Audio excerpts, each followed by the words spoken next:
পর্ব। আসসালামু আলাইকুম। রেহানা ঘুম ভাঙ্গে পরের দিন সকালে। তারপর নিজেকে যেভাবে আবিষ্কার করলো তাতে তো চোখ ছানা বড়া হয়ে যায়। ল্যাম্পপোস্ট কোথায়? সেই বকুল গাছটা কোথায়? বকুলের জায়গায় শাল, সেগুন, চাপালিশ আর বড় বড় পাহাড়ি গাছ কেন? সে স্বপ্ন দেখছে না তো? গায়ে চিমটি কাটে রেহান। উফ, ব্যথা অনুভব করছে সে। না, এ স্বপ্ন তো নয়, এটা বাস্তব। কিন্তু এটা কিভাবে সম্ভব? সে তো ঘুমিয়েছিল রাস্তার পাশে, ল্যাম্পপোস্টের নিচে, সেই বকুল গাছটার তলায়। চারিদিকটা ভালো করে তাকিয়ে দেখতে লাগলো সে। জনমানবহীন, নিঃশব্দ সব কিছু, পশু পাখিও উপস্থিতে শূন্য। নাও, এটা কোনো সাধারণ জনপদ নয়। বড় বড় গাছ আর পাহাড়ে ঘেরা ভয়ঙ্কর সুন্দর একটা জায়গা। দুর্গম আর নির্জনের সাথে পিচিল্ল শাওলা ওতে ভরা পাহাড়। এই অচেনার জায়গায় কোথায় যাব? কোথায় থাকবো? কি খাবো? সে হাসবে নাকি কাঁদবে কিছুই বুঝে উঠতে পারছে না। সব কিছু কেমন জানি গুলিয়ে যাচ্ছে। মাথাটা ভন ভন করতে থাকে। সামনে একটু হাঁটতে পা পিছলে পড়ে যায় নিজের খাদে। চোখ খুলে নিজেকে আবিষ্কার করলো একটা বন্ধ রুমে। বেশ সাজানো গোছানো একটা রুম। এপাশ ওপাশ মাথা ঘুরিয়ে দেখলো কোথায় সে। তখন একটা বলিষ্ঠ কণ্ঠস্থ শুনতে পেল। জ্ঞান ফিরেছে তাহলে? জি, কিন্তু আপনি কে? আমি মেজর ইশতিয়াক আহমেদ। সেদিন জঙ্গলে ওদিকটায় আমার ফলের বাগান থেকে কিছু ফল সংগ্রহ করে ফেরার সময় দেখি তুমি একটা খাদে পড়ে আছো। বাসায় নিয়ে আসলাম। তারপর এই 14 ঘন্টা পর জ্ঞান ফিরল তোমার।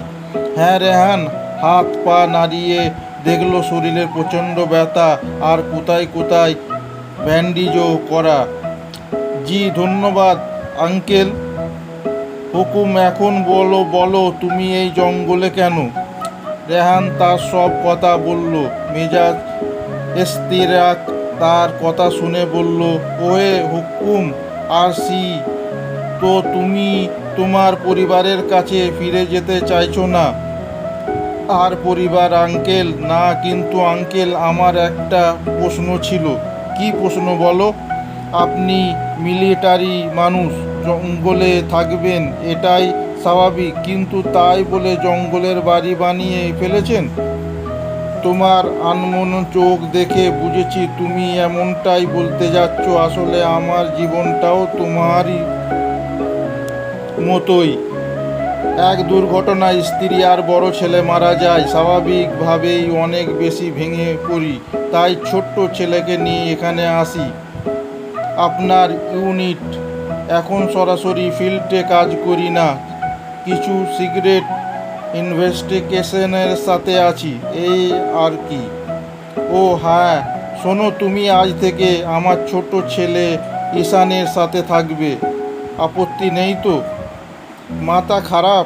একে তো কোথায় যাব তা সে জানে না, তার উপরে মিলিটারির মানুষ। এর থেকে নিরাপদ জায়গা কোথায় পাবে সে?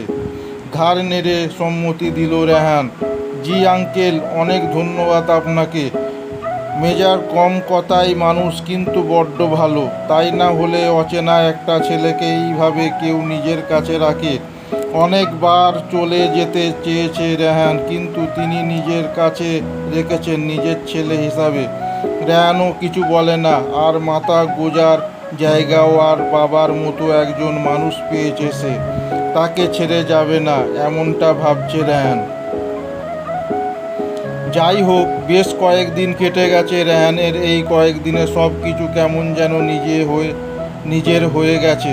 নির্জন পাহাড় আর ভেসে আসা মেঘেদের সাথে বেশ ভাব হয়েছে তার। সন্ধ্যার জোনাকিরা আসলে জমিয়ে আড্ডা হয় সবাই মিলে। সেদিনও সন্ধ্যায় নির্জন পাহাড়ে আর মেঘেদের সাথে আড্ডা দিচ্ছে রেহান। হঠাৎ তার চোখ পড়ল সেই আপেল বাগানটার দিকে।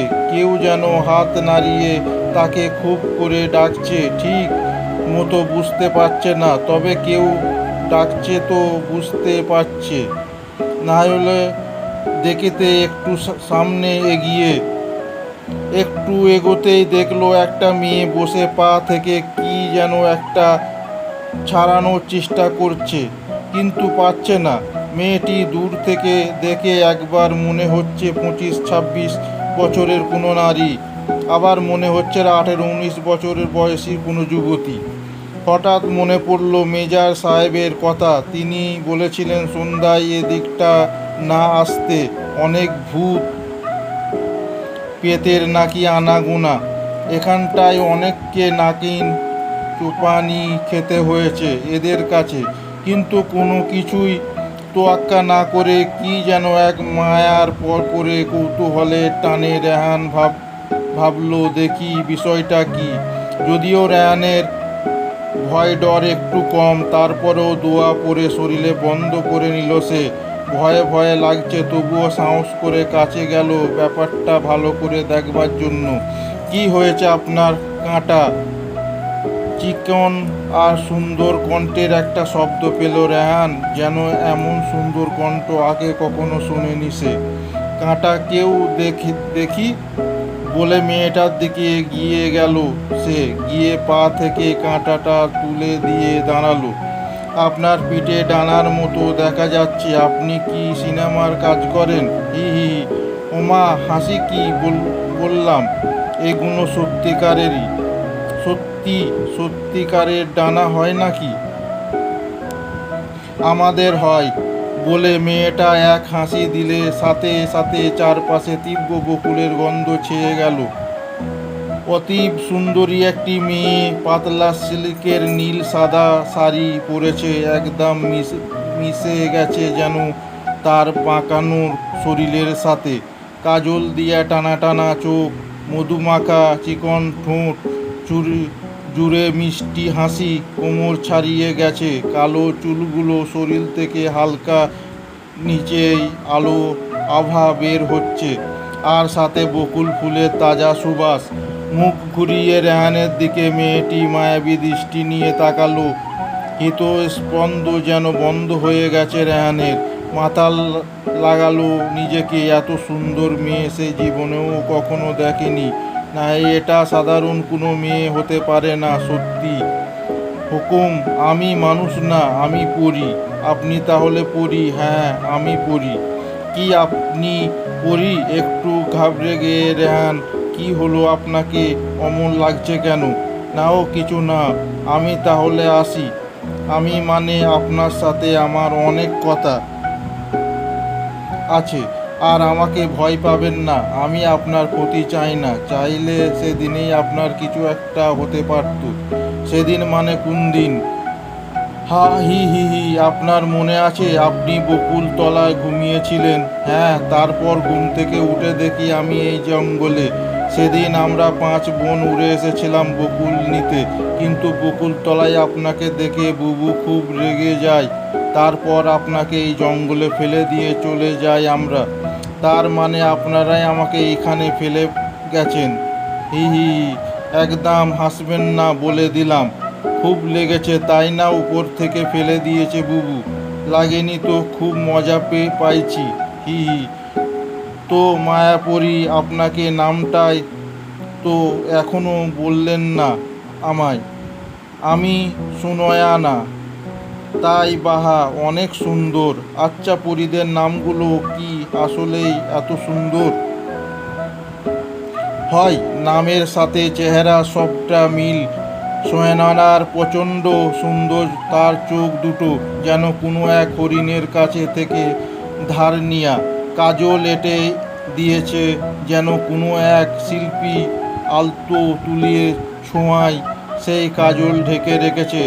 একগুচ্ছা পরশ পাপড়ি, মনে হয় যেন কোনো ফিনিক্সের ডানা থেকে নিয়া।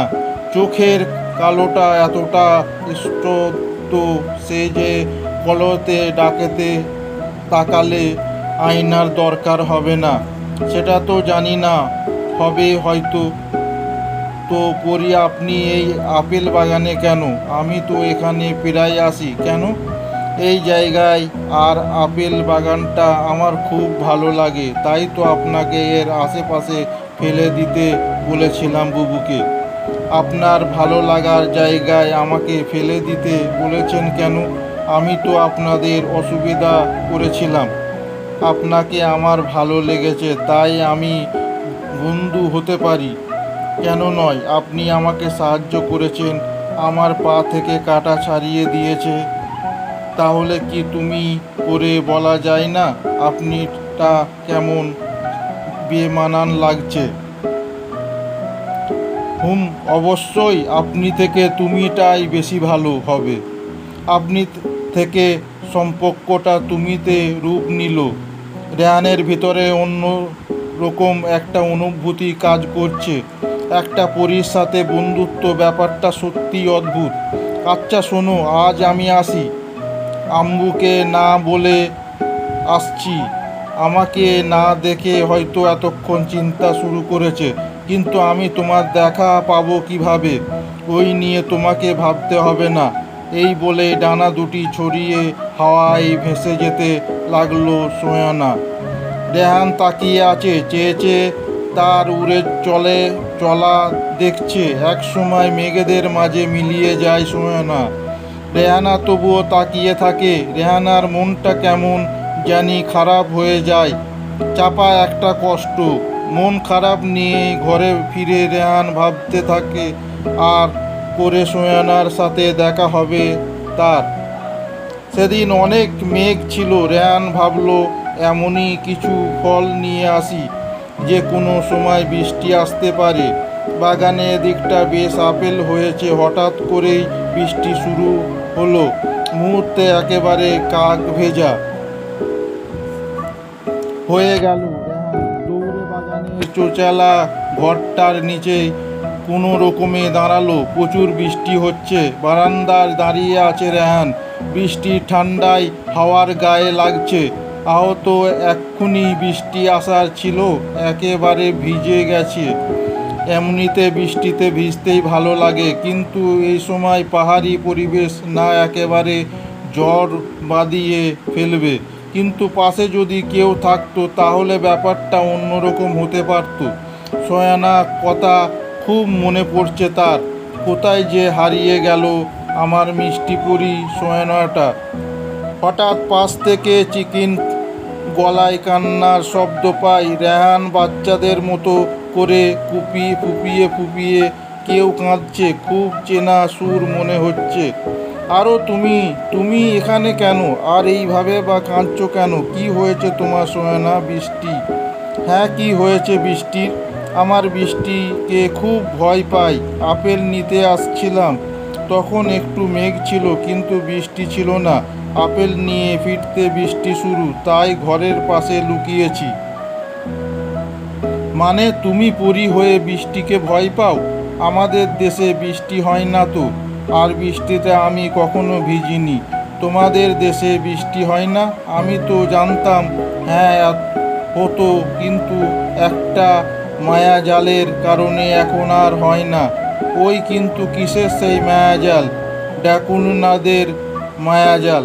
মানে আমাদের শব্দনগরে সবচেয়ে ভালো বৃষ্টি হতো। ডাকুলারা সেই শব্দনগর দখল করতে চেয়েছিল। তখন পরীদের সাথে ডাকুলাদের যুদ্ধ হয়। তারপর সেই যুদ্ধ ডাকুলারা হেরে যায়, কিন্তু শব্দনগর ছাড়াই আগে তারা এমন এক মায়াজাল বেঁধে দিয়ে যায় যেন বৃষ্টি সহজে হতে না পারে। তারপর আস্তে আস্তে বৃষ্টি বিলীন হয়ে যায়। ও অনেকবার অনেক বড় বড় রানী পরীরা অনেক চেষ্টা করেছে, কিন্তু সেই মায়াজাল কোনোভাবেই কাটেনি। তাই আমরা যাই নতুন পরী আছি আর বৃষ্টিকে খুব ভয় পাই। ওই চলো, এখনই ভিজবো। আমি? হ্যাঁ, তুমি চলো তো। নাও তুমি ভিজা আমি দেখে যাব কি? না না না না, আর মেয়ে আমি আছি তো। ঠিক আছে, তার আগে বলো কিভাবে ভিজতে হয়। আচ্ছা, এই দেখো। বৃষ্টিতে নেবে। চোখ বন্ধ করে আসমানের দিকে তাকিয়ে দু হাত প্রসন্ন করে দাঁড়িয়ে বৃষ্টিতে অনুভব করবে আছড়ে পড়া বৃষ্টির ফোঁটা ওইগুলোকে শরীরে সেই জায়গায় গুলোকে যেখানে বৃষ্টি পড়ে শীতল হয়ে গেছে, কিন্তু যদি কিছু হয়ে বসে তখন এবার সোয়ানার হাত ধরে টেনে নিয়ে বৃষ্টিতে চলে আসে। রেহানা মুষলধারার বৃষ্টি হচ্ছে, সেইগুলো যেন সবটা আছড়ে পড়েছে সোয়ানার উপরে। বৃষ্টির ফোঁটা গায়ে মাখতেই শেওরেতে হয়ে ওঠে সোয়ানার শরীরটা, মুহূর্তে যেন বিদ্যুৎ খেলে যায়। বৃষ্টিতে প্রথমবারের মতো ভিজছে সোয়ানা। কেমন লাগছে জানে না, কিন্তু বৃষ্টি প্রতিটা জল কণাকে চোখ বন্ধ করে অনুভব করছে। বৃষ্টিতে ভিজে সোয়ানার রূপ যেন অনেক গুণ বেড়ে গেছে। রেহানাকে সেটা লক্ষ্য করেছে। বৃষ্টিতে ভিজলে কাউকে যে এত সুন্দর লাগে তো তা সোয়ানাকে দেখলে রেহান হয়তো জানতো না। না, আজ আর কোনো জ্বরের ভয় নেই রেহানার। এই কেমন লাগছে বৃষ্টিতে ভিজতে তোমার? জানি না, কিন্তু মনে হচ্ছে আরও কিছুক্ষণ ভিজি। কি এবার ভয় গেছে তো? হ্যাঁ, তোমাকে অনেক ধন্যবাদ আমাকে এই অপার সুখ দিয়ে ভেজানোর জন্য। হে, ধন্যবাদ দিতে হবে না। কিন্তু কিন্তু কি বলতো? বৃষ্টিতে থামছে না। তুমি কি বৃষ্টির মধ্যে উড়ে যেতে পারবে? হি, এ আর তেমন কি, তুমি বললেই তোমার নিয়ে উড়ে যেতে পারি। কি যেন ভেবে হঠাৎ সোয়ানা থমকে দাঁড়ালো। ধন্যবাদ সকলকে। প্লিজ কমেন্ট করে জানাবেন কেমন লাগলো, আর পরবর্তী শিগগিরই দেওয়া হবে। সেই পর্যন্ত